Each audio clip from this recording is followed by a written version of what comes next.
Okay, everyone, welcome to the Yurugu study, going over pages 427 through 446, starting with the portion Cultural Violence, Destroying the Will. And I'm getting started. Let's just summarize what we read. We could summarize. We could pull from both cultural violence, destroying the will, and also the second portion, genocidal behavior, wipe them out. Um, I'll start. Cultural violence, destroying the will, covers how the European has destroyed the African mindset, has destroyed the African culture, and introduced its own culture, which is its way of destroying people. And it sees it has destroyed the literal will of people by forcing them to become Christians and many other white identified things, while also dehumanizing and diminishing their like African languages, African cultures. And this is all in an effort to control black people forever, not white people forever. And this is also a way upon which that the European imposes its own will on black people. For example, making a person a slave and a human guinea pig is a great example of imposing your will on someone. Forcing a person to hate themselves, forcing a person to live in an environment that causes them to hate themselves is a another example of imposing your will on them. And genocidal behavior is about how it is just in the European Asili, the white Asili, that they have no problem killing large numbers of black people through any means necessary, by any means necessary, whether that's through disease or through the usual mass slaughter via firearms and bombs. But yeah, they systematically plan to kill large numbers of black people. They have no problem observing large amounts of black people suffer and die to so-called study what's happening. And yeah, they're just genocidal by nature. If you're not white, they have no problem killing you, and even if you are white, they will kill you if you go against their status quo, which is white supremacy. That's all I'll say until we get started. And I'll pass it to Kwaku.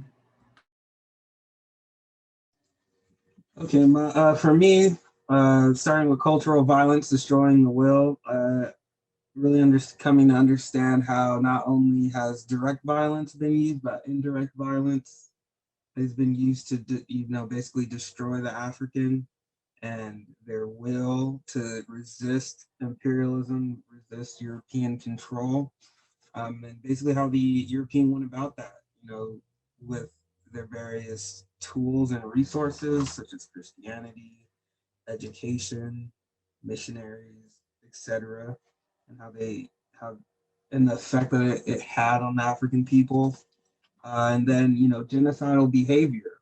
Wow, wipe them out. Uh, this section was very, I think, very, very, very relevant to what's going on today, and provides more reason as to why we should always be skeptical about what's going on, especially right now with the vaccines and COVID. Um, that's it for mine. I'm gonna go ahead and pick Ash.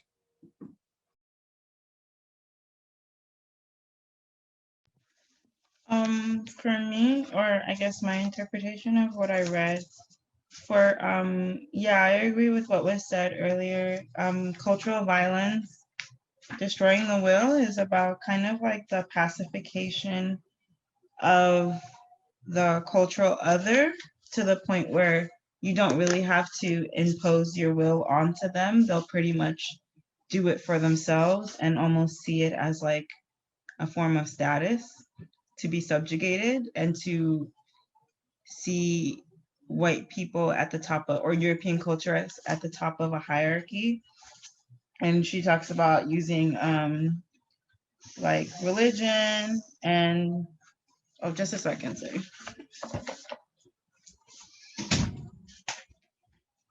Yeah, religion and European ideology in general as tools to pacify the cultural other, basically non-white people. And then genocidal behavior. She goes through a very detailed account of the Tuskegee experiment and you know, how it was a form of genocide and the intent behind it. And then she also goes through the AIDS crisis from the 80s to the 90s and how it was, you know, perceived to be a so-called like African disease or I mean, I think the implication of both of them is that these were things that had to do with, you know, Black people's sexual, the fact that Black people are seen as like highly sexual, and it's almost like they were the cause of this or they deserve this. And so she kind of goes through kind of debunking those ideas and showing how they fit into like the white asili. So yeah, I'll pass it to Ray. Wow. Great points. Just to add to those two, what I've got from the first cultural violence and destroying the will is just another, just a great explanation of how Europeans manipulate cultural others, or what they classify as cultural others, and specifically Africans. And that also leads, like with this manipulation, leads to this almost this put your guard down method, or put your guard down like characteristic, or I don't want to say action, but some sort of like putting your guard down just to say like, oh, I once was like strong-willed and African and all of these things. This is how I lived my ways. But as soon as the Europeans came and placed their like their culture upon others, it's just like easily picked up due to this like them destroying their willpower. And then that leads into the genocide behavior, because I felt like before even getting to the genocidal behavior portion, I was already seeing this continuous like breakdown of Africans and their asili. Because the only reason why I say that is because as we continue to read this, Europeans did some work. You know, they did a lot of work of just like destroying the African and like breaking them down and then building them up to be European. So when it got to the genocidal behavior, I wasn't surprised that there were so many of them. It's like, oh yeah, I'll sign up for this study. But it also stated in there that they had incentives such as like, oh, you can have a hot meal, or you can, I'll give you a ride to your clinic, or whatever the incentive was. It was easier for them to get like rolled in to these studies. And also it kind of, as I was reading this and I went through the accounts of like AIDS and how the media and Europeans created this image of like where AIDS comes from. Because honestly, when I thought of AIDS, I always thought of Africa, because that's how the media perpetuated it. And we didn't learn about AIDS in school. We only learned it from like media. And then also just ending off the chapter or the section we read, I kept thinking of these things. They talked about these the cultural other place, like the countries where there's a lot of, what is it, like garbage dumps, and how people are treated in those areas, and how they really just don't care. They don't care about the place of where cultural others live. And even thinking about like Los Angeles, and thinking about the pollution and just so many things that I'm starting to like connect now, and why so many, and it's all the places where non-white people mostly reside. So it's just starting to make sense. And so if I were to put a count to, thinking of COVID, if I were to put a count on this, they're going to target non-white areas, and that's an easy way for them to start like their depopulation plan, or continue their depopulation plan. So yeah, that's what I got out of these pages. Thank you. Thanks for sharing, everyone. And I want to pose a question because we do have people in this group from the continent, and we all are from the continent, but people who have been there physically. And this is from 428, and it reads: Africans were forced to change their names in order to become good Christians, docile, humble, and obedient. Speaking African languages was discouraged, was while imitating Europe was encouraged, including Europe's material culture. This situation led to the development of a sense of insecurity and inferiority in Africans, marked by a simple process of the loss of identity and independence in the most traumatic manner. So, those from the continent, have you guys seen this process still in effect, or just more of the aftermaths? Like, do you have experiences of you trying to practice your your African nature, and then being demonized for it? I could definitely speak to this. I, attended school there for 2.5 years from the grades of, I want to say, from third to fifth grade. And it was definitely discouraged for kids to come and be speaking in their native tongues. Back then, I don't know if I'm using this term correctly, but corporal punishment, where they, would hit the kids with canes. I think it's being outlawed now. At the time, it's being outlawed, but it was still being practiced. So if you were speaking in your native tongue, you would receive a beating or something. You get hit. It didn't stop most of for me. I spoke English. I didn't grow up with the native tongue, so I didn't see any problem with that. And me being American, I was probably like, well, we should all be speaking English anyway. But it was definitely discouraged for the kids to speak in those native languages. As far as the material culture goes, that is definitely without a doubt still prevalent today.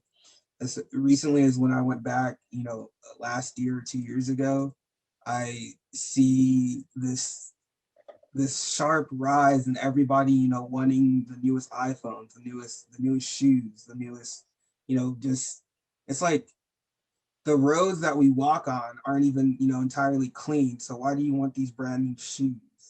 The cell phone service is so poor. Why do you want the newest iPhone? People are still buying phone cards.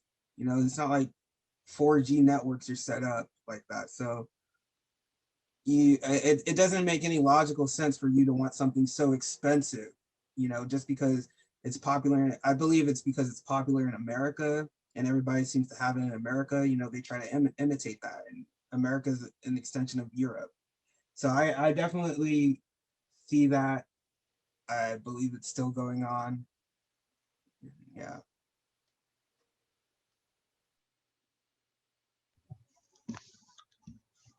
For me, I would say, I only go to visit, so I haven't like lived there for a long periods of time since I was a kid. But I would say there's a thing that they call people who live in the village. It's called like encrase, which means like village people. And it's always seen as like a negative term. And those are the type of people that you will see more involved in like traditional African religions or belief systems, more existing in like more communal ways, and also like their birthing processes and things like that are based more in like rituals and heavy like use of midwives and things like that, and they're seen as like the lower strung of society.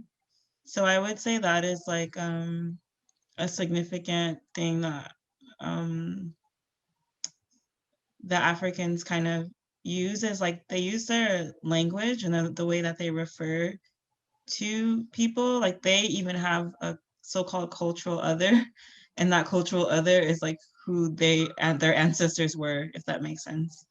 So I think that that's like one of the main things. But I also do think that there's like aspects of like, at least I can only speak for like Ghana, that it's very like, I think they're at least trying to, I mean, I'm not sure because of what Kwaku said, it sounds like they're not, but from what I see is like they at least try to keep their traditional languages. So that's one aspect, but yeah. Thanks for sharing. I want to, if anyone else doesn't have, I want to make a comment. I wanted to make a comment. Oh, I wanted to say something. All right. Well, on 427, I liked on the top of the second paragraph when she says, you know, the physical body may be critical to the maintenance of human existence, but the quality of that existence depends very much on our mental and spiritual condition. First world cultures tend to be spiritually oriented, and therefore cultural violence is at least as damaging to their humanity as is physical violence. I think this is like really important to understand that, like, you know, spiritual and psychological violence is as important as like physical harm to us, because I think a lot of people, like we've talked about it before, how a lot of non-white people will say things like, well, at least you're still alive. And I think that that is very much based in like the white asili, because they're not as connected to their spirituality as like Black people are. So maybe like the bare minimum for them is being alive. But I think because for us, the physical body and the spiritual self is like really intertwined, that being alive is not even a minimum. That's like a death if you're not spiritually thriving. So I just thought that part was really good to read. Yeah. Yeah, actually. Yeah, I would agree. I would say that was really well said. I would say that due to just the essence of Black people, we are much more connected to the universe and the environment. So when we're forced to live in a hellish environment, that is further stress on our psyche and our body, and further our like living death, making us dead people walking. And thanks for sharing that. Yes, Ray? And just to add to as well is that our society, like here in the US, doesn't even like promote or encourage those to take care of their mental or spiritual conditions. The only thing that they say is if you need a spiritual awakening or some type of spiritual, go to church, or if you need a mental, go see a psychologist or a therapist. Like they don't do practices that are sustaining, and it all has to be at a cost of money. Because even when you go to church, you still have to like, oh, pay your tithes or you won't be blessed. Or if you're going to your psychologist, you can't even get an appointment. Each 1 hour is $100. So it's very interesting how these things are set up, and they know that for a fact. So they're using it as a technique to say like, not everyone's going to be able to go to church or go see a psychologist and pay money. So we can just mess with their minds all day because we know this, that they're not going to do this or can do this, and therefore then we have control over their entire body. Yeah. Oh, go ahead, Kwaku. Yeah, very interesting how, you know, Black people, what they need the most, you know, like these mental health services and whatnot, are the least accessible to them. I just wanted to add that part. Yeah, another thing I liked about what Ray said too is like, even when you have like a nice so-called like better type job, they will provide you with like meditation areas and things like that, like, or even schools will provide you with those spaces, when it's such a cop-out, because it's like the actual act of just being there is what is causing you the stress, and like you need to leave. You know what I mean? Like it's not about, and like even when they provide you with, oh, you can go to like a therapist and they'll provide that for you, like that's just more stress on you, because you have to figure out how to get there, how to do that in your work schedule. Like they don't actually say like, oh, you know, you can go to therapy while you're working. You know what I mean? That would be better, because then you're getting paid to actually like better yourself for your job, which is how it should be, instead of, oh, when you're off of work, now go to this place and get help, even though you have other things to do in your life. Agreed.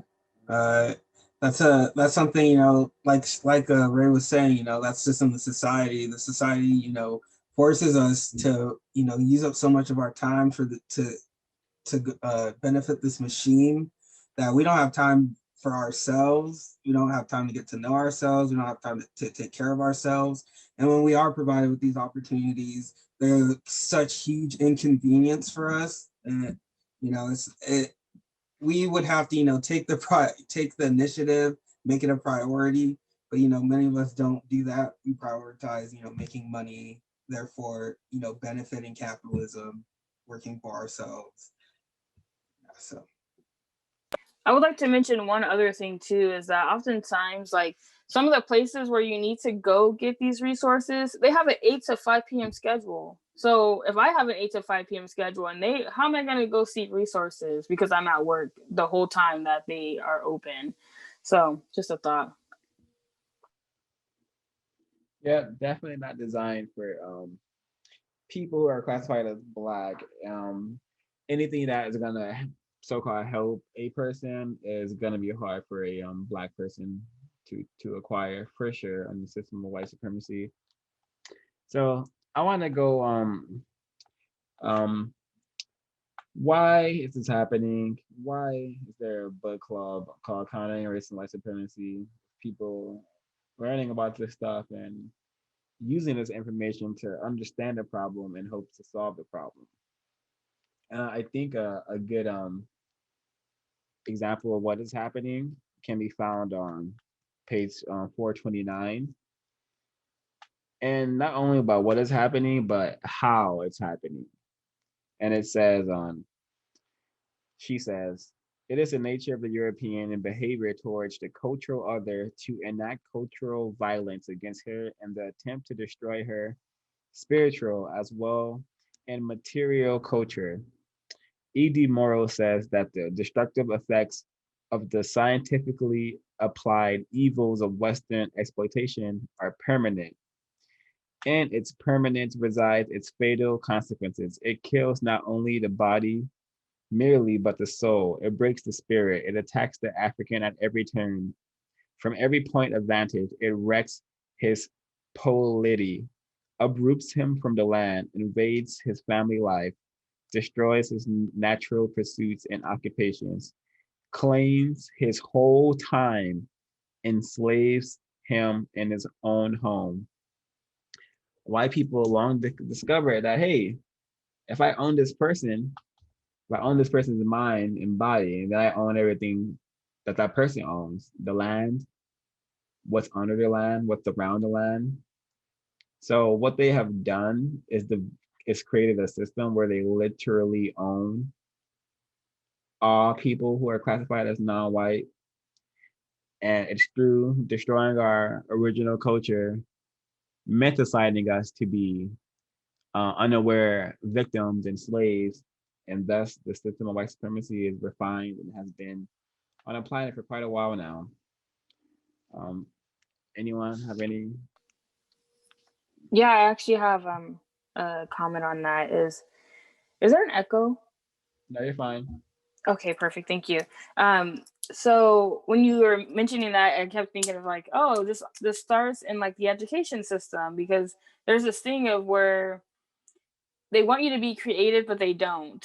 They only want you to be creative in the boundaries of European like thought and behavior. So if you were like, oh, I want to talk about Africa, they're going to tell you like, oh, you should talk about this part of this or this and that. And that goes throughout the entire like school process. Like even when you get to higher education, your master's program, you start to think, you start to pick like what you're going to research. And then you have to go through this process of choosing your committee. And your committee, obviously, depending on your program, is probably European thoughts and behaviors. So they're trying to do things and say like, oh, you should go in this route because it'll be most admirable or blah blah blah. And I think that's one of the things too I had to face is like I completely said no, like I'm not doing that. I'm only doing this, and I'm not skewing from that. But it has been a push and shove thing, and even we have this thing now in society where it's like, oh, you're a creator, or you have to be creative, or you have to do this, and then as soon as someone branches out, all they have to say is, oh, I'll pay you to do art for me, but then you're back to doing European art because you no longer are going to be doing the art that you want to do because they're shifting you to do something else. But yeah, it's very interesting how it's like this full circle, and we have this thing called, oh, I'm creative. Wait, Rick, do you mind expanding on what you mean by that? Like by people calling themselves a creative? Because I think that's really interesting, but I don't think I fully understand what you were trying to say. Yeah, of course. So what I'm trying to say is like there has to be so in the system of white supremacy, we have been like as a society, non-white people have been manipulated to think, act, and behave a certain way. And so what I'm saying is like we have been manipulated this whole time, but then as soon as we branch out to like, oh, I'm gonna be doing artwork, or I'm gonna be creating music, or I'm gonna be doing all of these things, you're doing it only in the parameters of what the European allows you to do. So what I'm saying, it comes full circle because once you start to branch out and say, oh, I'm gonna do art, you can do art at the comfort of your home from your thoughts that possibly have been conditioned by Europeans. And then also when you go to like sell it or do something or you commission work, people are telling you, oh, you should do art this way, or you should make me this piece, but it's all from the European like aesthetic or behavior or thoughts. So it's very interesting. Like we have this thing like, oh, we admire creativity, but they don't want you to really be creative. They just want you to be creative in the sense of European boundaries.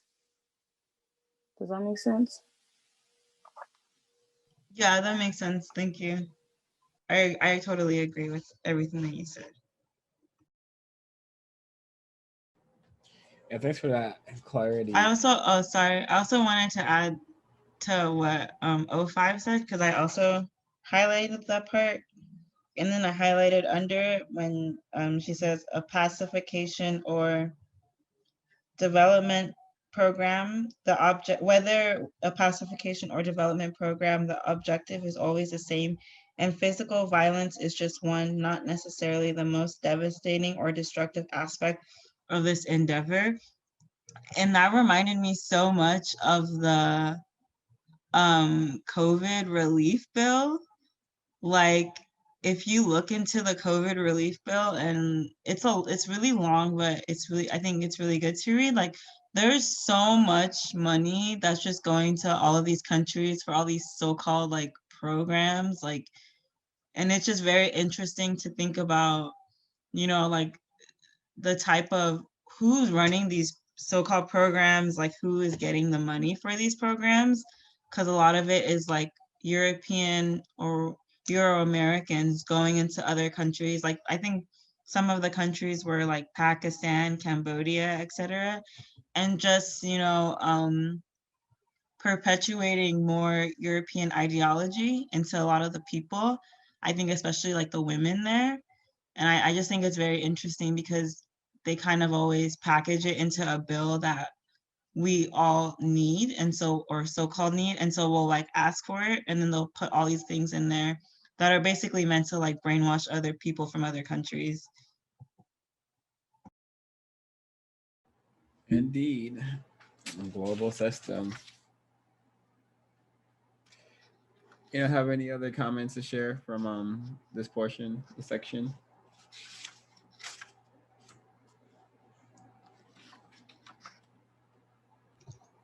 I did. Or does someone else want to go first? Or do you?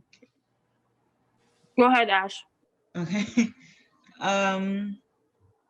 I thought I liked this whole section a lot. I just found it to be like, something about what I really like about the way she writes is that she's able to get in all of the intricacies and nuances of like white supremacy in very like short amounts of like words. Like she's very concise, but also like really, really profound.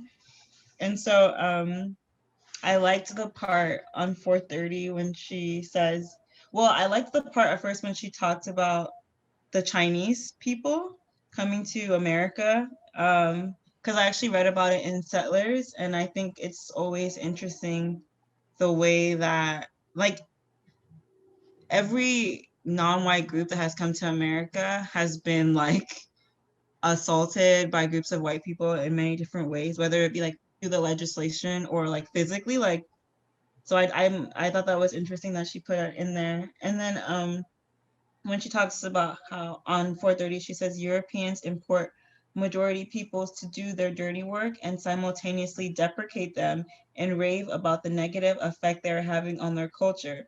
They then legislate to change, control, and superficially segregate these cultural others. How such people came to be there in the first place never appears to be a fact of consideration. So like the two things that I thought about when I read that, the first one was like obviously like um people coming from Central America now. It's like the huge influx of those people and how they're obviously here to do like farm work, work in like chicken, you know, like those factories where they like cut up and clean chickens, all of the dirty work that white people don't want to do. And then they're coming here and acting, and they're also coming here because, you know, we've inflicted like wars in El Salvador, et cetera, that have lasted like 30 years, killing like hundreds of thousands of people. And obviously they're going to come here, but it's always just like we need it, like once they reach a mass where we don't need them anymore or like need all of them, then it's like, oh, we need to get rid of them. And it's never a question of like, well, why were they here in the first place? And that also happened during slavery. Like during slavery, there were so many Black people that Black people started going into the cities to the point where like there were like 75 Black people to one white person in cities in the South. And they were like attacking or forming mobs to kind of like harass the white people.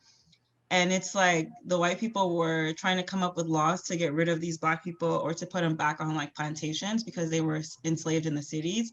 And it's like there was never a question of like why these people were even there, as if you guys weren't like breeding Black people as if they were like cows and stuff like that. So I thought it was just really good. I don't want to keep talking, but I just want to add to when she says, at the bottom of 430, you know, this is America, speak English. But obviously the best way to keep America so-called English speaking, European and whites is to bar entry to people of other cultures and colors, neither to use them nor to annex, colonize their countries. And so I just thought that that was really, really interesting because, you know, it shows the contradictions in the rhetoric. Like they're saying that, you know, speak English, but obviously, one, you don't want these people to assimilate, and two, you know, you need them here because you're feeding off of like having a hierarchy where these people are at the bottom. So thanks. Yeah, that's all I want to say. Thank you, Ash. That was great. Yeah, I wanted to comment. I had that part highlighted as well. I thought it was very interesting, you know, where she starts to talk about white nationalism and kind of what Ash was talking about towards the end about, you know, barring, keeping these people out. It's like I'm still like having trouble understanding. Obviously, I understand that why these people are here. They need to, you know, in order to, I guess, inflate the Sealy or make for in order for the Sealy to operate, we need to have the cultural other here, so that the Europeans can feel superior. They need somebody here to make them feel, somebody to play the role of the inferior, somebody so that they can be superior.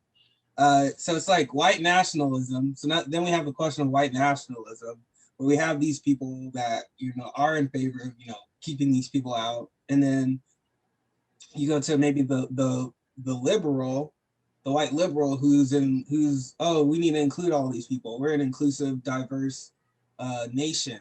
So it's like they're almost like working with each other and they complement each other, because we have the people who, you know, will actively always try to get these people out, always find a reason to justify getting rid of them.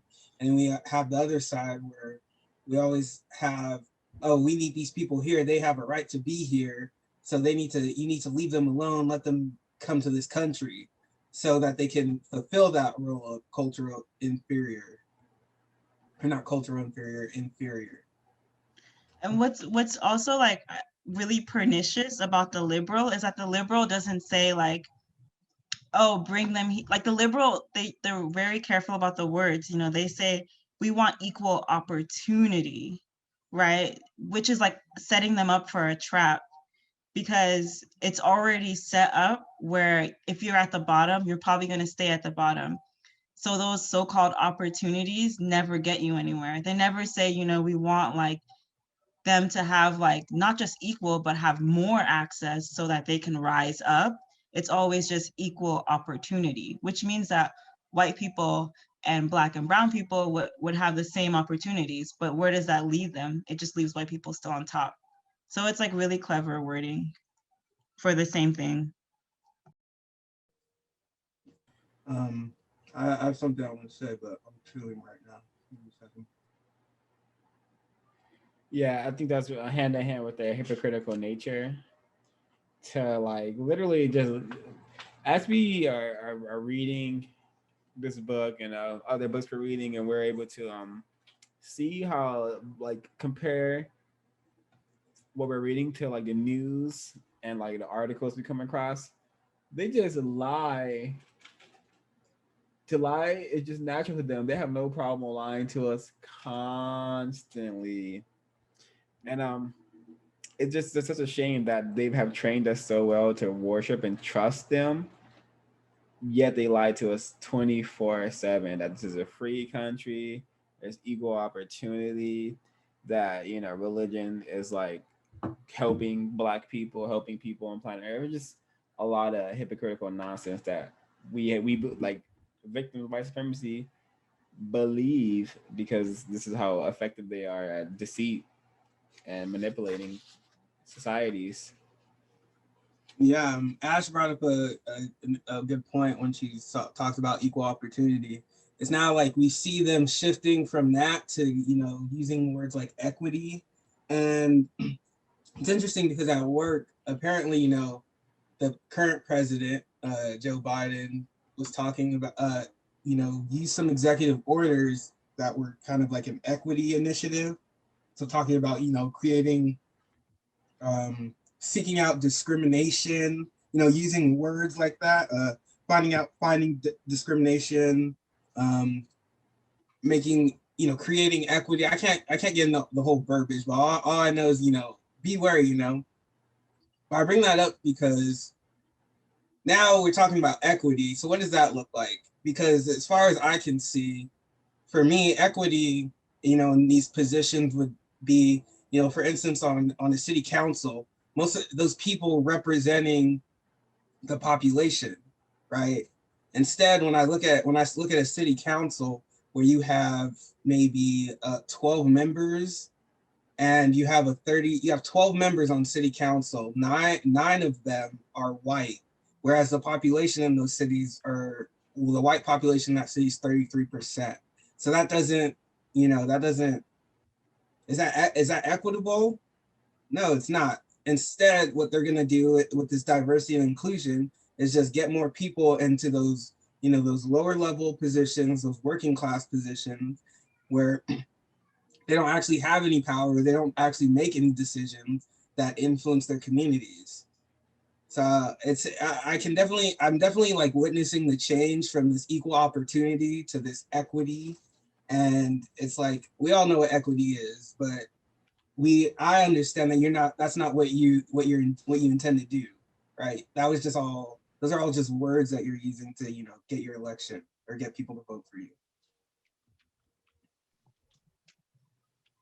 Yeah, it's a really clever way, I feel like, of debasing a word. Because if America, for example, had true equity, America wouldn't exist, right? Because true equity would mean that like everyone who did slave labor was able to now get the wealth of that labor, and that is pretty much the whole wealth of the country.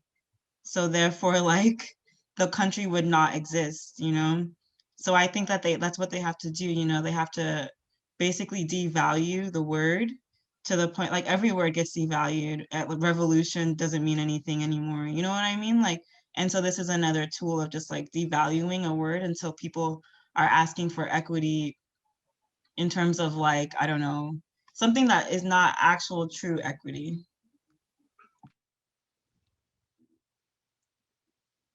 One of the things I think about is the whole affirmative action type thing, where they just literally add one black person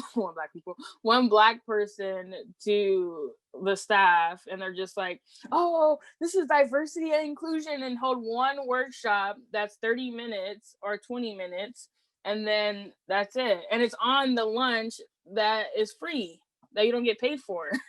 So it's just very interesting. Like, that's literally what I thought of affirmative action when we're discussing this. And that's like the perfect thing. Oh, sorry, go ahead quickly. So yeah, that's funny because what I'm witnessing is a lot of these positions coming up now where we have health equity, or we have equity and inclusion positions. And of course, who are in these positions? You know, Black people. So now equity is, let's create one position and have Black people, you know, hold it. So then that way we are, you know, fighting for equity in the community, in these communities. Which, you know, actually, what is health equity? What is inclusion? And what is that, you know? I don't, last time I checked, I thought that these doctors and stuff just referring to health equity, they had to take Hippocratic oaths. You know, she actually brings that up in this. I think that was in the later section, so I won't bring it up now, but she brings up the Hippocratic oath, and apparently that only applies to, you know, the European, but you know, that those positions don't actually mean anything, right? They're just there to, you know, save face, to create, you know, more opportunities for racial showcasing, etc. Indeed. Or there will never be any so-called equity or so-called equality until there's a system of justice on planet Earth. Does anyone have any else to say about this section before we move forward? Yeah, on page 431, when she poses a question, when she's talking about you know, the Black mammies, I guess, or the nannies, and how white people will have, you know, their cultural other come and take care of their children. And she says, are these children being sacrificed for the sake of white supremacy, or is it an even more complex phenomenon in which a maternal superiority is associated with the race of their original mother?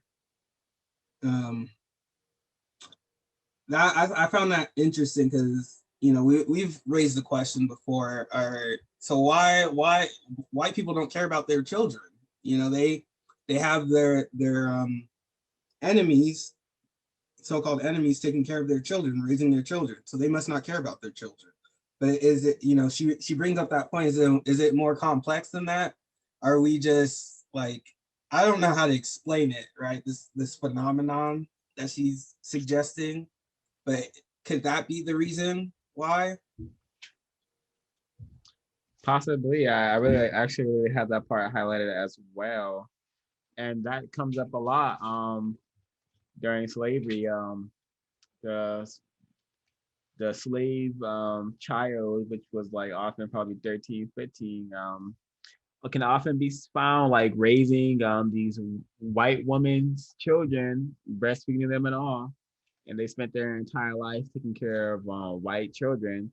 So I think this has some very logical truth to it, but like what she says at the end of that paragraph is also very important.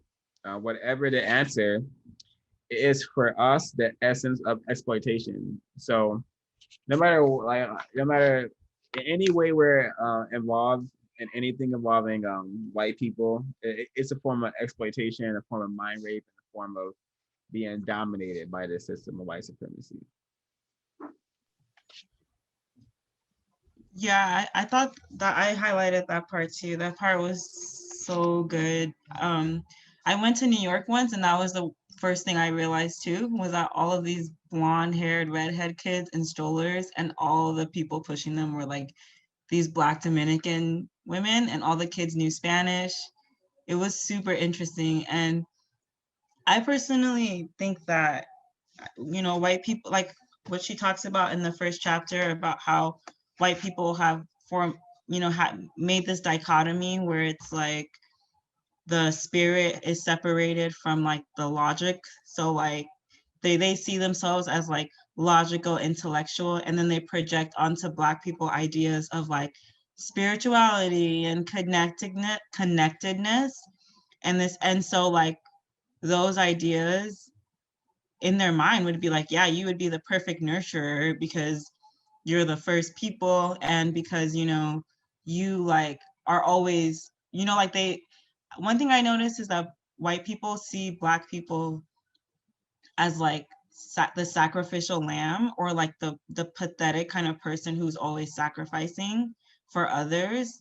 Like that was, I think, all of like slavery. And even if you watch the media, you always see like the Black person who's just like dumb and always sacrificing himself for white people. And so I think this is another aspect of that. It's like, one, they see us as more spiritually connected, which would make us better parents, so-called. And another is that they see us as a type of people who will sacrifice for white people, essentially. And they also don't like raising their kids. They're lazy. So Black excellent comment, and I agree. I think that was very black excellently put, Miss Ash. Any more comments about this? Yeah, I just have one thing to add to what Ash was saying. When you stated that like a Black person would almost what is it? I'm trying to remember the phrase you used. Not like sell out, but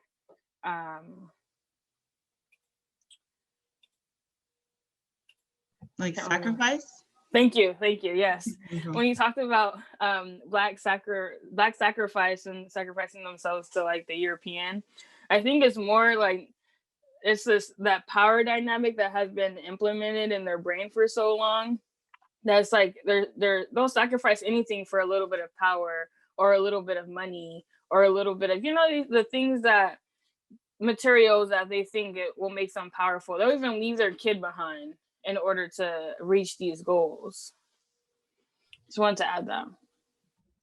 I actually would want to push back on that and say that like Black people are so mentally traumatized that they don't even need anything to sacrifice themselves for white people, but just white approval. Like that's how messed up that they are in the head, that they could even not gain anything materially from it. Just the psychological knowing that white people love them or something, or need them. Yeah, I believe black people are victims of white supremacy are often confused that they can get power from white people, whether that's money. But the thing they're striving for, I would suspect, is mostly white acceptance and white identification, all those things due to being mental-sided. But yeah, that's a training we've been given for a very long time. Um, I think I want to start off that. Well, do you have any more comments about this check session? Or can we move to the next one? Well, I just wanted to say one thing. I know I've been talking a lot, but on 432, I liked the part where she talks about how this helps us to understand why the object of cultural violence or cultural aggression is never the transformation of the cultural other into a European. This is why the Ghanaian with a British accent is an object of ridicule for the European. It reminds me of like what Ray and Kweku were talking about with like the diversity and inclusion programs. Like they know that getting non-white people to assimilate is never really going to produce any justice for them. So it's like, whatever, we don't care, because they're never really going to be European anyway. And I just like that part, because I think especially a lot of African people fall into that trap, or just like immigrants in general fall into that trap when they come here, thinking that they can assimilate into this country, but really they're just being ridiculed. Agreed. I frequently play I'm in contact with a lot of immigrants that come, especially from Nigeria, uh, and they hope that by acting more American, by acting more white, by letting go. This is all an assumption. By letting go of their cultural roots, I'm not gonna say entirely, but to some degree, that they can assimilate to Europeanness, that they will finally be accepted by American society if they just follow those American values. But they fail to understand that they are just objects. They're being ridiculed. That this was net that these speak of liberty, these values, these morals, that they were never included on that. No matter how hard they try, they will never attain that. So I had that part highlighted as well. I thought that it was very eye-opening and it just hit. Yeah, this entire section was incredible. Um, yeah, Ash. Oh, I was gonna say too, it reminds me a lot of like Black women who wear wigs. It's like they think that they're assimilating and it maybe even helps them look better. But I think to white people, it just looks ridiculous because everyone knows that that's not what your hair really looks. That's not how your hair grows out of your head. So it almost looks like clownish. Yeah, right. Yeah, and it's just so tragic that to understand what's happening. Um, but from 433 on the beginning of genocidal behavior, wipe them out. She says, with a knowledge of the nature of European culture, it's a silly and being aware of history. The African-centered person similarly understands that the European American is capable of doing anything to destroy people of African descent or any other majority people as long as it is perceived to be in the European interest. The concept of the cultural other eliminates the question of morality.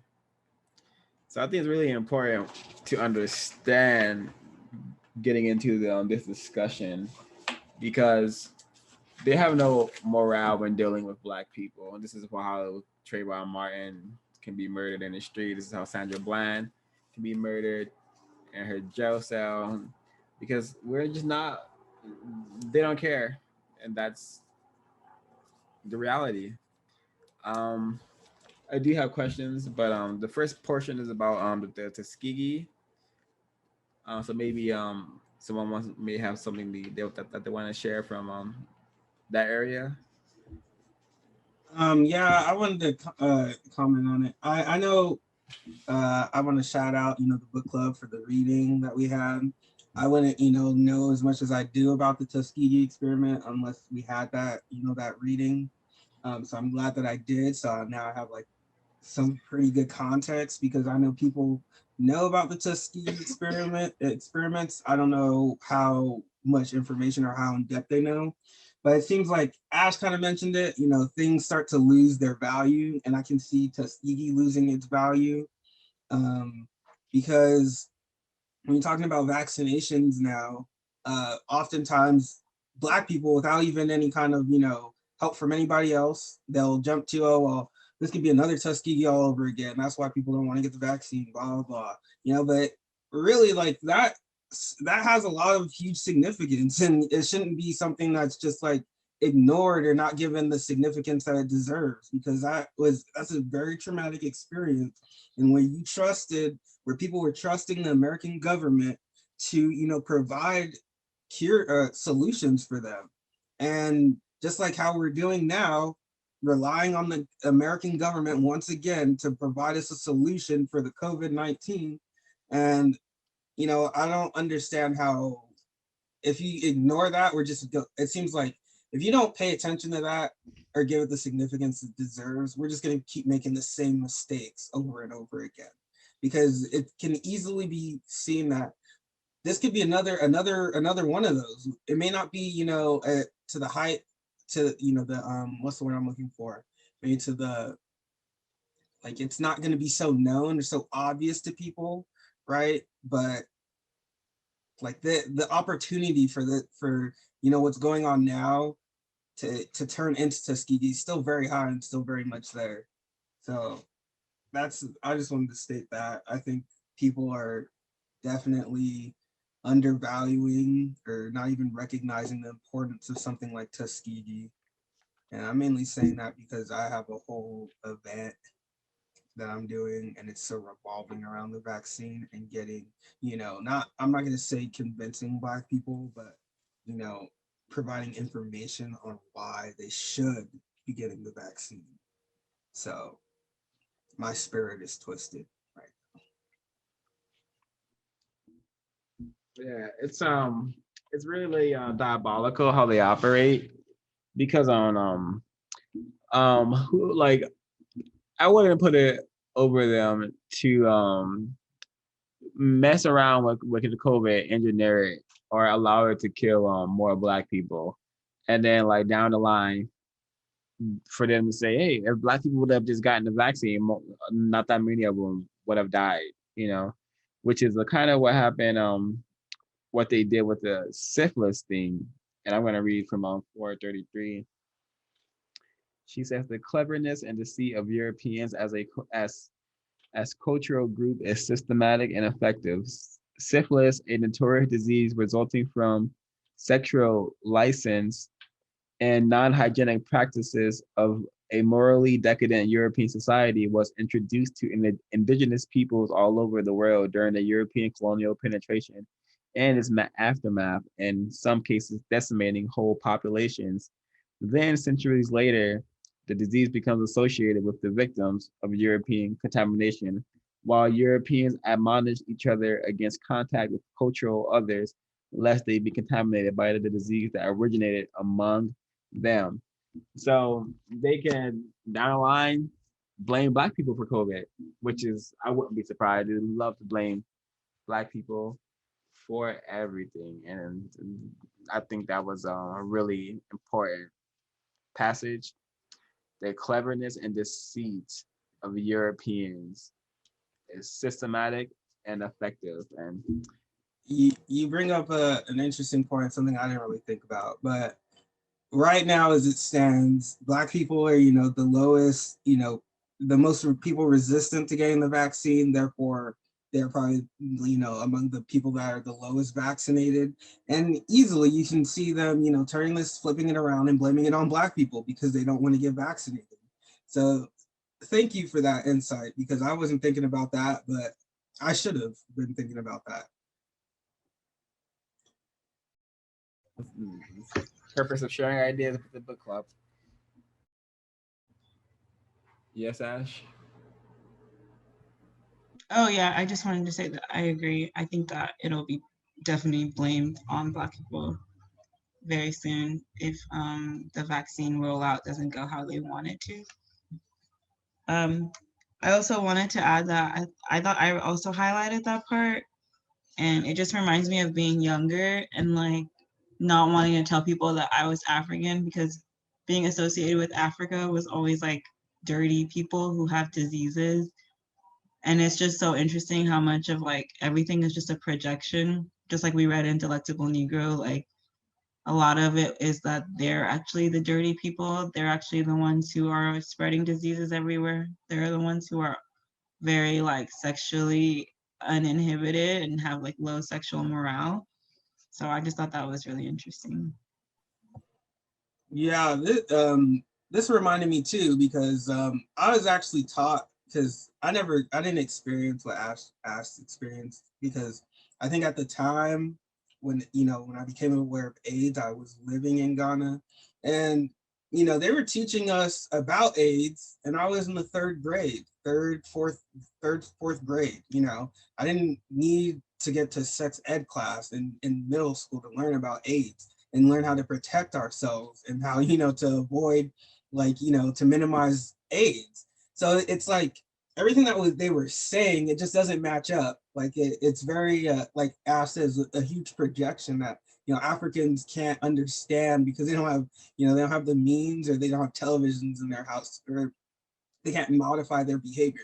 Because as I was actively being taught about AIDS, and how to prevent it, I guess over here they're talking about how Africans, they, like they're people that can't be saved, So I find that very interesting, and that it really, I didn't realize it right until right now. I think it even shows more, like it reflects even better on Africans, that they're teaching their kids at such a young age about this kind of stuff. Whereas here, you got to go to high school, and then most places it's even outlawed. I didn't even have sex ed in high school or middle school because of the huge issues revolving around it.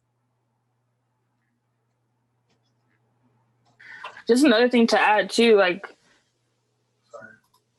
although like here you have to wait to high school to like have this sex ed class, you already know a little bit about AIDS though, because it's all over TV. It's in like little kids shows that are like, I'm trying to think of what show it was. Probably wants to say SpongeBob, but I can't remember which part. But it's all over the TV, even in movies. So it's like you kind of have a faint idea of AIDS. And then you already, if it's talking about AIDS, it's a black person standing in front of you on the television. So when you get to the sex ed class, you're already thinking like, oh, AIDS is black. Or AIDS is this. And as she mentioned in the book too, I know we're not that far ahead, but as she mentioned in the book, she talks about how like the media like associated AIDS with Africa and literally said like, oh, AIDS has the like most cases are in Africa, blah blah blah, and that's not the truth. But that's what they played out, and that's what they're teaching us in education. Very interesting.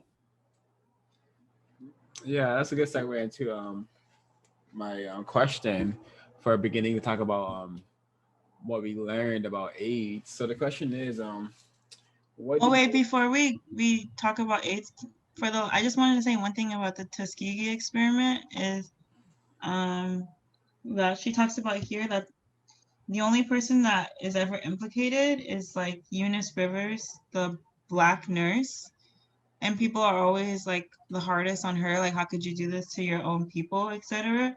But like, there's barely ever names of the white physicians or other white people that were involved at all. And I just think that that's very, very interesting.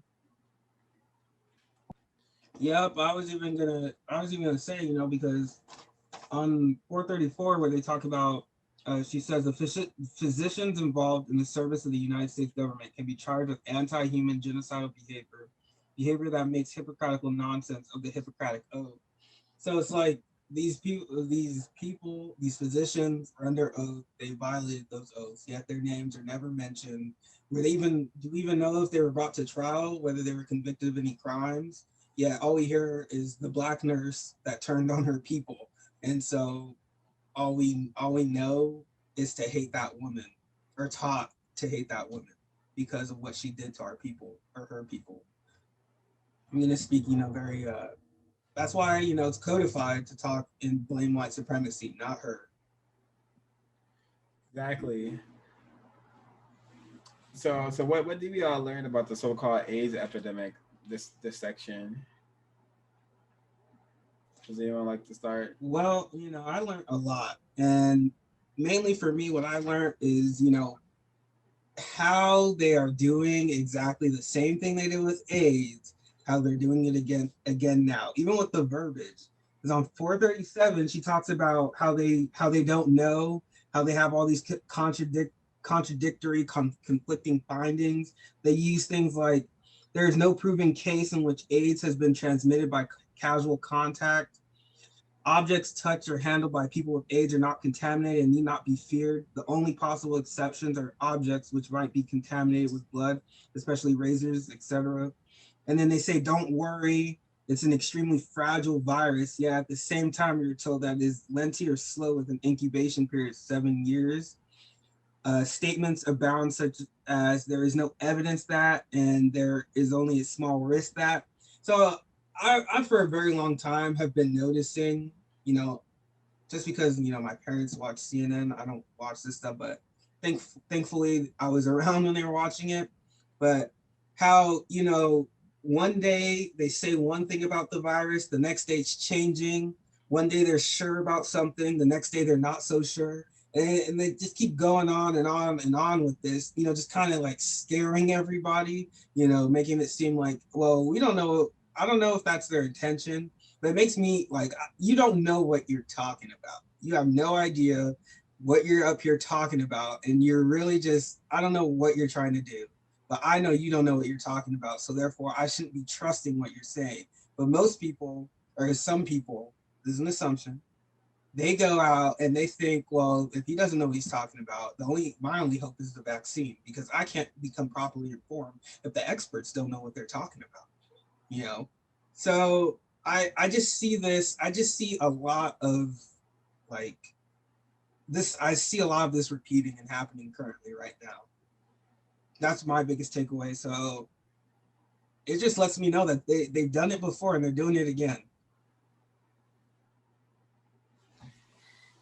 This is definitely a tactic to spread more confusion. I think that's like their ultimate goal. It's like, hey, let's go out here and spread all this confusion so no one really knows anything, It's always something like, oh, you can catch it this way or catch it that way, but it's not true. But if we say it started in China, or we say someone ate a bat in China, or we say that it was created in a lab, or we say that it started in the US, no one will really follow it.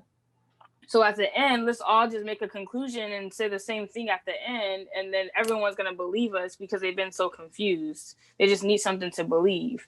So if they say it started in Africa, everyone will be like, oh, it started in Africa. And then it's just the whole thing. Or if someone says like, oh, a lot of African Americans, a lot of Africans in this country have not taken the vaccine. They are the ones who keep spreading the vaccine or spreading the virus, blah, blah, blah. Everyone will jump on that so quick that it's just, they're like kind of waiting for it. Like they're just like drooling for that kind of information. Like, ooh, I've been waiting for y'all to say that. But it's just so interesting how they continue, especially with the AIDS, like there wasn't a clear-cut thing until the very end. But even then, it still has been misconstrued. Because even today, I'm still saying, like, I went through education and didn't even know, So it's like this thing that's still existing and continuing. And it's going to be the same thing with COVID for sure. Yeah, I wouldn't. I think that's a really interesting point, Ray. I would just be prepared for white people to potentially even attack verbally or physically Black people who they find out has not gotten the vaccine, and be prepared for a new name to be created for Blacks or non-whites who refuse to get the vaccine. So because I do believe that scapegoating is definitely gonna happen. Like, and the scapegoat is always the Blacks, non-whites. So yeah, we're like, this is a pattern that I am potentially predicting. I hope I'm wrong, but anyone else like to answer the question about what did you learn about AIDS? Yeah. And I also want to add to the question, what did you learn about AIDS, and do you think it's man-made? I had my hand raised, but I wanted to also add, also about this whole, this huge projection, how they were, using these false numbers, or, inflating these numbers. I see that that's another thing that they've been doing today with COVID, because COVID has shown that it hasn't been as effective in African countries, and it's been more effective in countries like America, Europe, etc. Yet we still, I am still witnessing, even prior to the pandemic, or not prior to it, but during it, and even now, a couple maybe months ago, they're still writing articles about how how the effects of COVID are going to cripple Africa and kill everyone there. How they don't have the necessary resources to combat COVID.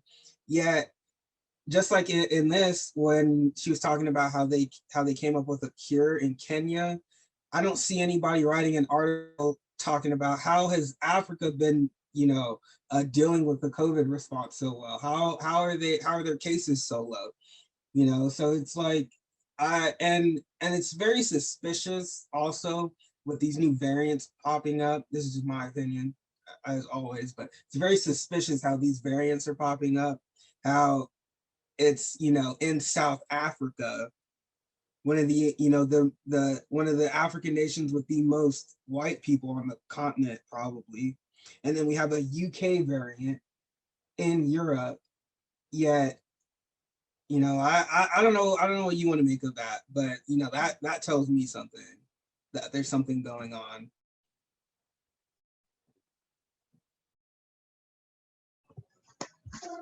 I guess I'll answer. I learned a lot. One of the things that stuck out the most to me was the statistics on the amount of people infected in 1987. And I think Yurugu was written in 94, which is like, what, 7 years?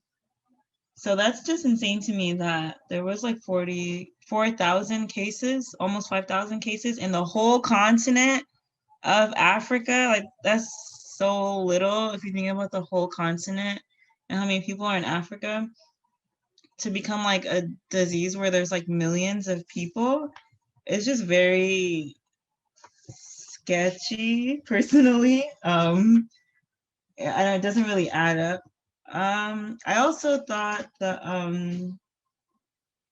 I like that everything is like, I like that it's framed in the times, because I like that she puts a lot of quotes from like the people in like the talk shows and things like that. You can just see how insanely racist like everything was in the media about Black people just like not being hygienic, and like polygamy being, it's just like such a joke. Yeah, I thought the Cameron stuff was really interesting too. Like, I looked it up afterwards, and there's very few like information on it, but all of the information is just like debunked. Like, oh, it's not like it. Just the wording they use is like, this drug is like it's almost like useless, a joke, like, and it's like I have a feeling like the drug had some use and possibly wasn't, completely perfect. But the wording they use is just like a failure, like these African people, it's a joke and a failure. Like, don't take it seriously. I just thought that was interesting, because I feel like if it was a European country that came up with some sort of medication, it would have been like, oh, maybe if it didn't pan out exactly, it would have been like, oh, like studies need to be done to further, see how we could, change this medication to make it better. Because obviously they're using interferon technology, which is what they're using now. So it's just crazy how racist the world is. Not surprised. I agree with Kweku. There were so many. It's just so interesting to read this while living in like the age of COVID, because you just see all of the similarities, like you guys were saying, the confusion, and how you don't really know what's going on, and the scapegoating, because it's like I think O5 was talking about how they're going to scapegoat Black people when it comes to the vaccine, which I agree. And they were already scapegoating Chinese people when it's been proven that, like, or not proven, but it's been shown that COVID was like in Italy a long time ago. It was seen in the trash in Italy as far back as like, or in the sewers, tested in the sewers of Italy as far back as like March 2019. And they found the first cases in China in November of 2019. And like China actually told everyone first. So I'm thinking it's because like the European countries knew they had it, but just didn't want to tell anyone. And China actually was trying to be responsible and tell everyone. and because of that they got scapegoated, and you have Chinese people in America being like abused and stuff because of it. It's just very interesting, the whole thing.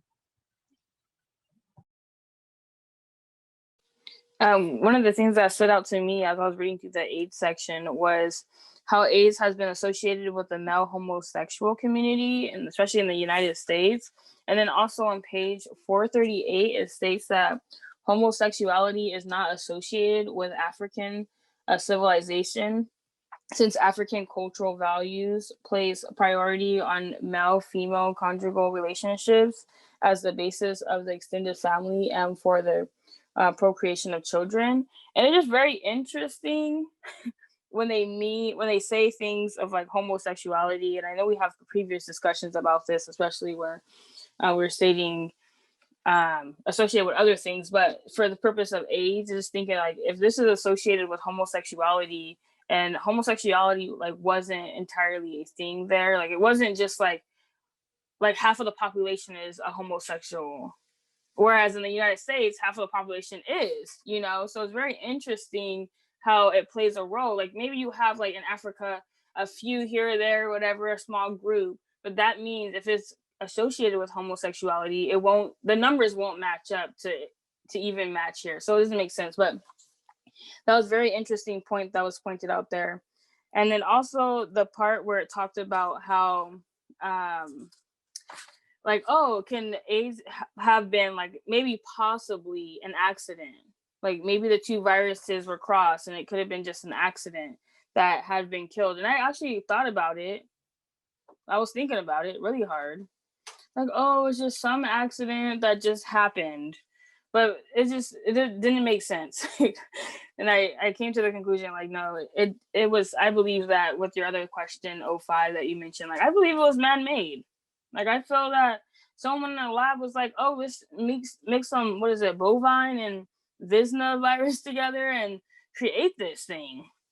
And then let's go put it in non-white communities. Actually, let's go just insert it in Africa. Let's just do that. And say we're giving everyone some type of flu shot for free. And let's just insert everybody with AIDS. And then be like, oh, where'd this come from? But yeah, I think like it goes beyond of like when you create something, it's like, oh, I created this thing. But when you inject it to someone, it's like very intentional. But even creating it could have been an accident, but then the next step is intentional. It doesn't make sense. So you accidentally created this thing and it accidentally got out and now it's spreading. Yeah, no, it doesn't make sense. So definitely a depopulation tactic, if you ask me. And I do believe sorry, go ahead. No, go ahead. No, I was gonna say like, and they use the same exact like theory of how it was caused. Like they say AIDS was caused by Black people eating monkeys, and then they say like COVID was caused by Asian people eating like bats. It's just very like, I don't know. Sketchy. It's sketch. See, you start thinking like, okay, we got the monkeys. People eating monkeys, you get this. You eat a bat, you get this. You eat a rat, you get this. You start eating something else, you get this. But it's like, low-key, people have been eating these things for years. Just gonna say that, but no one has got anything. So don't try to cover it up by saying someone ate a bat. It's okay to say, oh, we created this thing and oops. But no, they wouldn't do that because they know if they do that, they already know what's going to come for them. So yeah, it was just very interesting. I think this section really got me hyped. And just to end off, like, especially one page 456 and 457 about like where all the garbage dump sites are. I haven't thought about that because I never really think about those things. But now thinking about it, like where like the toxins and the garbage dumps are and where they're placing these viruses and diseases, like it's a straight attack. It's a straight attack. So don't let me get in the lab. Yeah, and just as mentioned, it was found in Italy in the sewers, you know, what European sewers, and you know, being dumped or whatever. Now we have European sewers being dumped in these Black and Latino communities, these non-white communities. I don't think that's by chance, you know. Yeah, I think you all said really brilliant Black Salam points. Thank you for that, Ray. for your answer. For me, I would agree that I do believe this disease AIDS is man-made, and what I learned about AIDS is that this was a really potent weapon of mass destruction. And what I mean by that is that it not only was it destroying, literally killing black people, but it was used as a propaganda machine against black people to further destroy their image, because now you have um, people associating AIDS with black people. You have people associated homosexual behavior with Africa, which I just want to like. I really appreciate this from 438, where she says homosexuality is not associated with African civilization, since African cultural values place priority on female-male congruent relationship as the basis of the extended family and for the procreation of children. Yet the experts get around this. AIDS in Africa is a heterosexual disease, and the virus has a slightly different chemical composition. So I just really appreciate that. And I just want to get into like the science I learned. I think this is like quite evidence that the usual suspects, racist man and racist woman, manufactured this disease, this that they have called AIDS. And I'm just going to read some of the science that I learned, and I believe I understand it well enough to use logic to say, hey, yeah, this is a biological attack against black people, just like I suspect Ebola to be, and just like I suspect anything that's largely harming black people and non-white people to be. Due to the system on white supremacy, yeah, I think logic makes that the most logical thing to do. Anywho, I'm going to read from 442, the hard science that she mentions. She says, the vervet monkey disease is referred to in a survey of chemical and biological warfare in 1969 as a disease created by European scientists to be used to kill the enemies of Europe and Euro America. It is unrelated to any other organism known and impervious to any known antibiotics. Handling the blood and tissues can cause infection. Infection causes death, and in some cases, it can be transmitted venereally. The Vervet monkey disease and the African green monkey disease are of the same genus. Vervet monkey disease is similar to the African green monkey disease found in East and Southern Africa. There is 95% nucleotide homology between STLVI simian and HTLVI human. This is evidence that they are two related and not for spontaneous mutation. Yet STL 3 and HTL, I believe it's VII. I don't know how to read that. The numerals have only eight have only 75% nucleotide homology, are a development which would not be expected under the normal process of evolution. This argues for intentional human manipulation. So and then she then goes on to further how the World Health Organization is like apparently notorious for and for involving themselves with creating biological agents that could potentially harm lots of non-white people. So that was also interesting to learn, and then how they're all connected. AIDS, the CDC, the World Health Organization, all connected to the arm of white supremacy.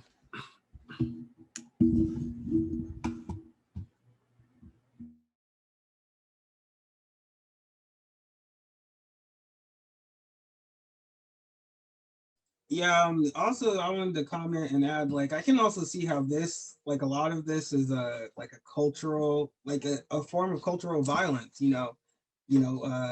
how they, like, 439, like, completely racist explanation as to why.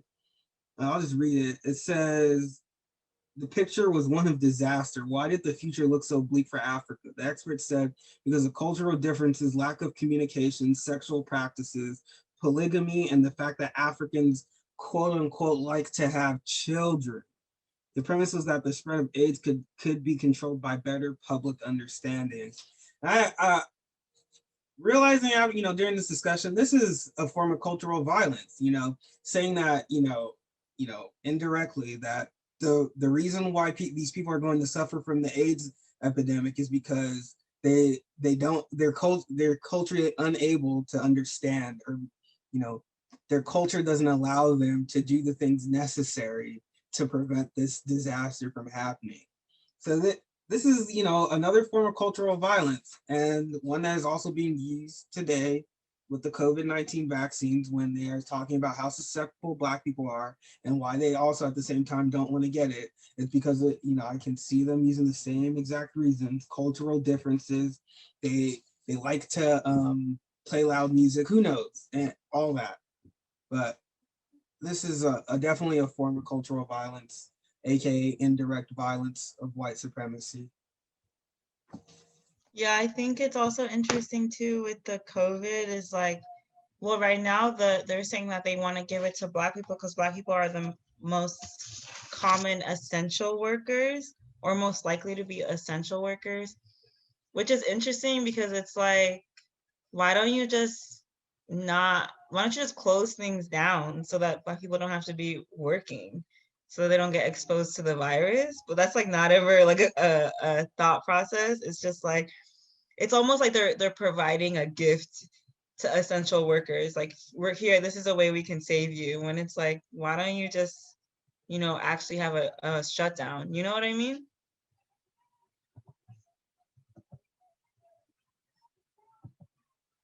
I think can come in to the halting the business of white supremacy, which heavily involves the continuing flow of money and so-called business institutions. And yeah, they want Black people to get COVID. They want Black people to get the vaccine and get whatever negative ramifications the vaccine could potentially have. So, and the system of white supremacy is a lose-lose for Black people. This is why justice is so important. Definitely. I've gone through all of my notes, so I am prepared for closing comments. Very, stimulating chapter. Very necessary too. This was, Does anyone want to talk more about these landfills, this environmental racism? Okay, this part is very important as well.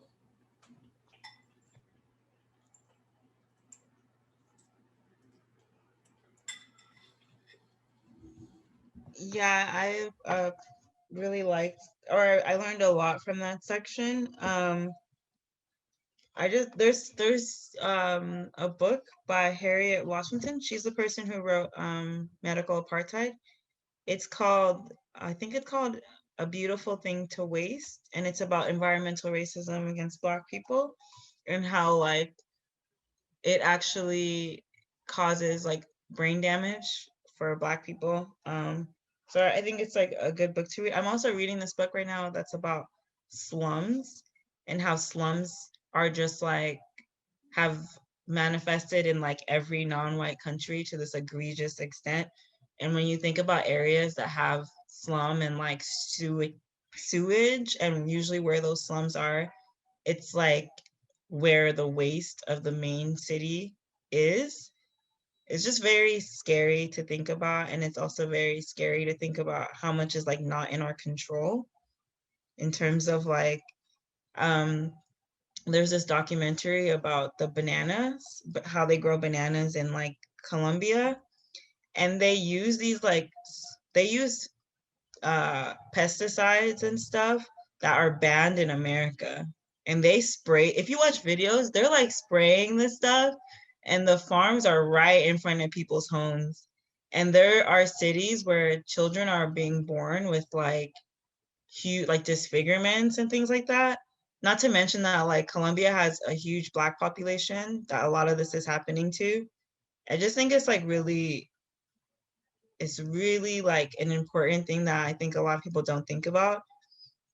is that whenever you're producing something, like whenever you're buying something, the conditions that, not just the conditions that the material was made in, which is like in sweatshops usually, but like the materials and the runoff and the waste is really, really bad. And I think people need to really consider just not consuming as much, you know, instead of always trying to find like alternative energy, like just don't consume as much. Definitely this section, when I read it, it kind of just made me think about a lot of things, honestly. I didn't really think about this before, so now that I read this, I'm just like, well, damn. It's like every day I gotta breathe this air. And it's not obviously about me, but in general, like every day non-white people are breathing this air and coming in contact with these toxins, and no one is saying anything about it. It's like, oh well, the housing is cheaper. Well, damn. You know, like it's very interesting. I'm glad that this section was here in the book to read, because I think it's important that that I understand what is really being done here.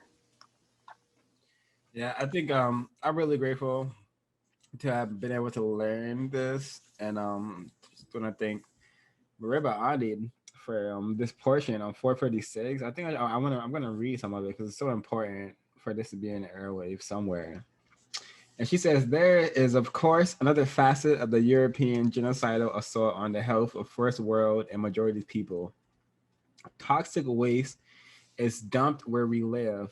According to Donovan Marks, although socioeconomic status plays an important role in the location of commercial hazardous waste facilities, race is the leading factor.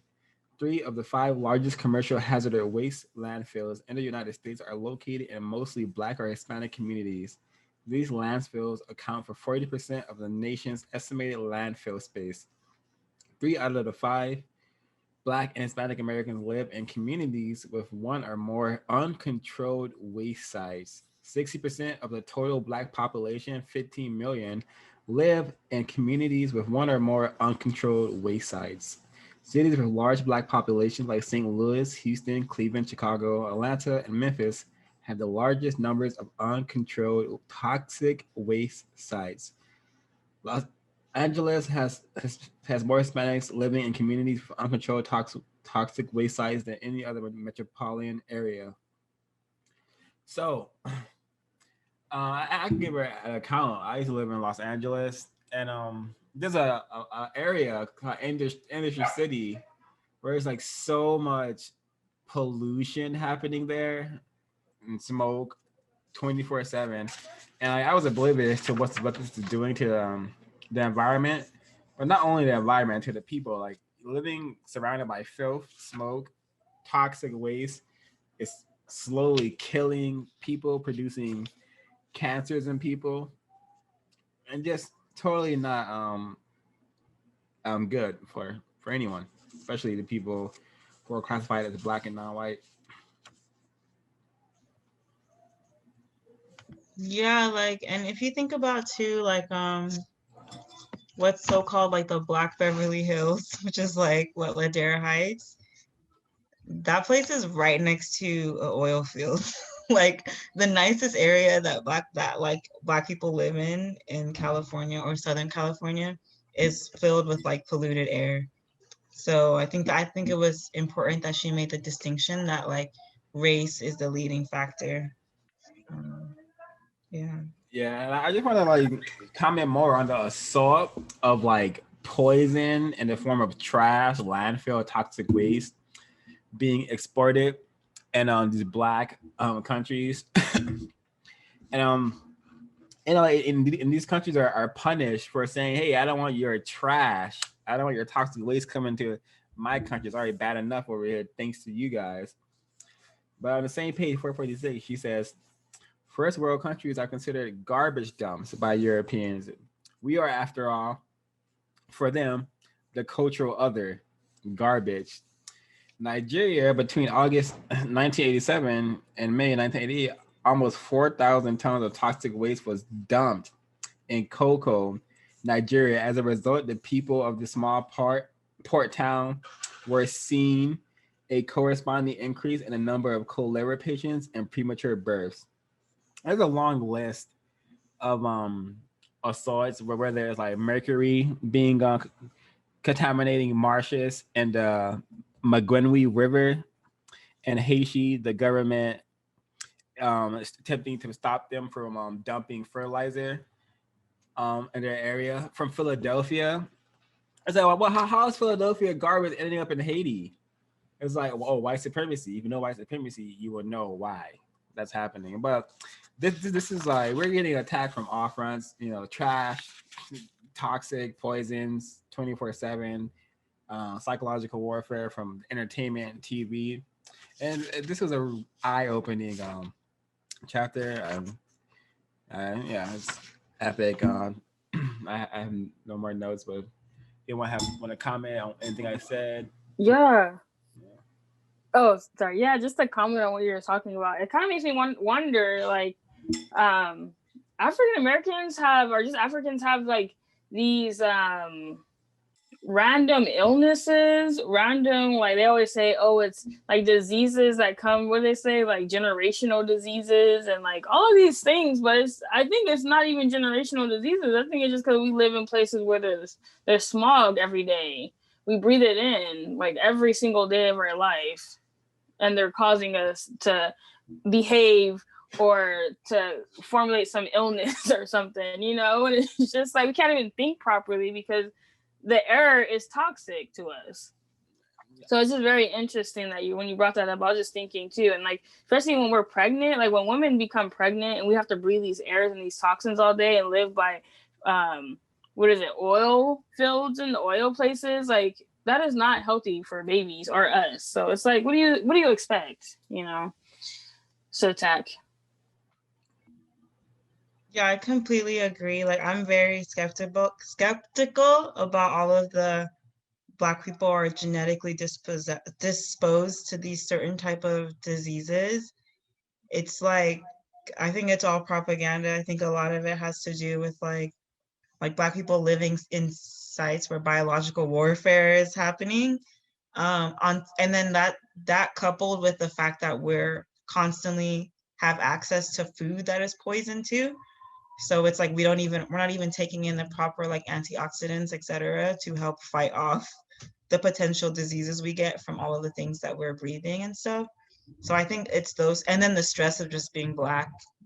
I think it's like all of that, but it's always just like, go get your prostate exam because you could be susceptible. And it's like, I think a lot of it is like that type of propaganda, because how would that make sense? Like, what are the cancer rates in Africa? You know what I mean? Like, obviously there's environmental factors involved.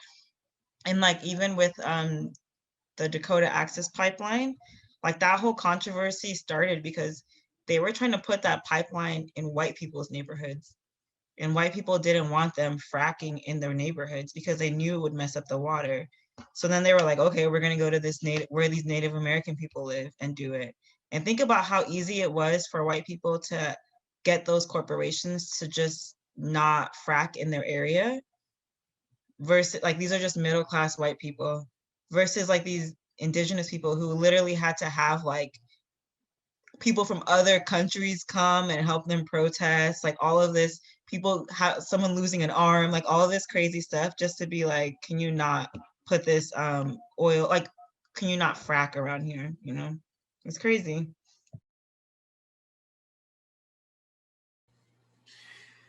Indeed.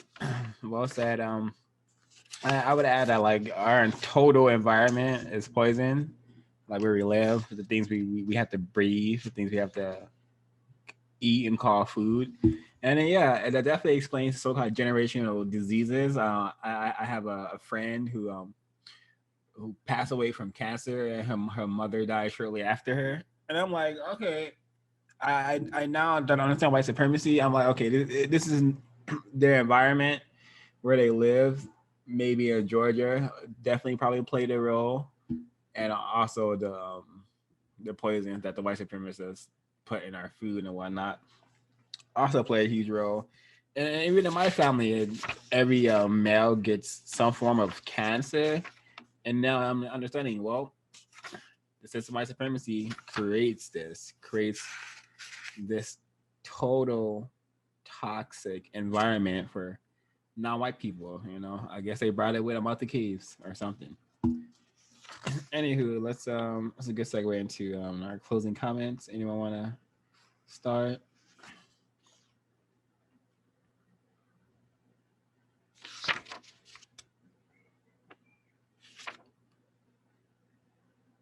I can start.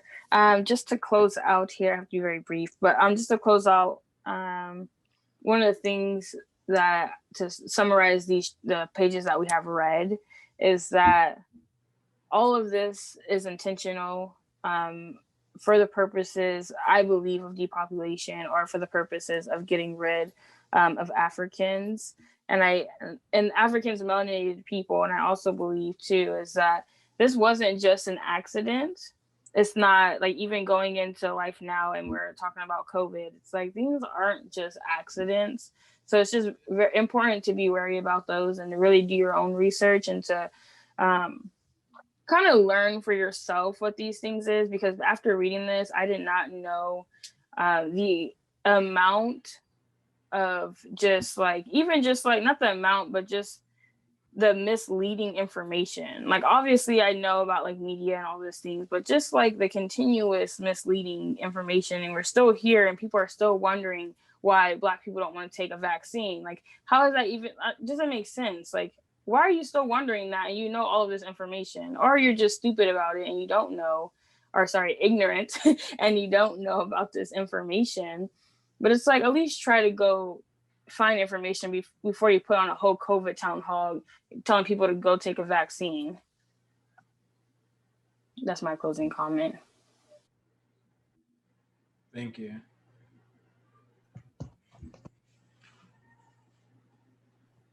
Okay, I can go next. Yeah, I learned a lot from this from this section in this chapter.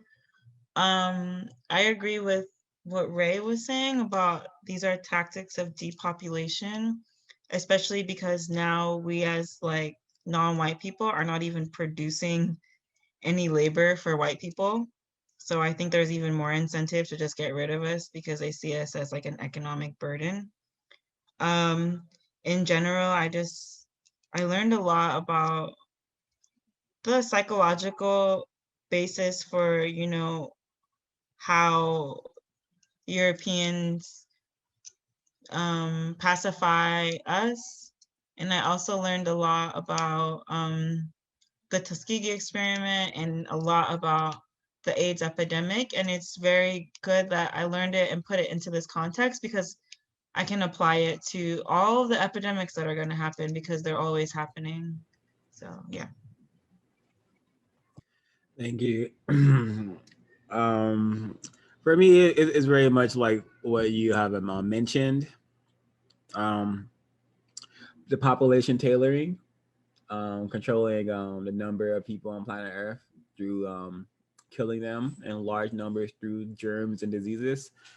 I suspect it will continue because population tailoring is one of the main strategies to cause confusion amongst the victims of white supremacy.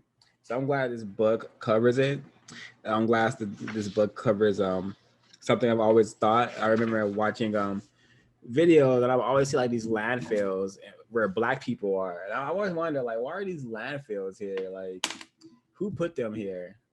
And now I know it's the white people. It's always the white people to blame for all the problems of the world. It's the white people who practice white supremacy. Racist man, racist woman, racist child, collectively. And AIDS is definitely, as I said earlier, a weapon of mass destruction. Just like, and what Ash mentioned, there will be more epidemics, pandemics. What I heard white people have said, planned demics. Yeah, but the plan white people have, I believe, is to continue to mistreat Black non-white people, and I'm glad our plan is to produce justice.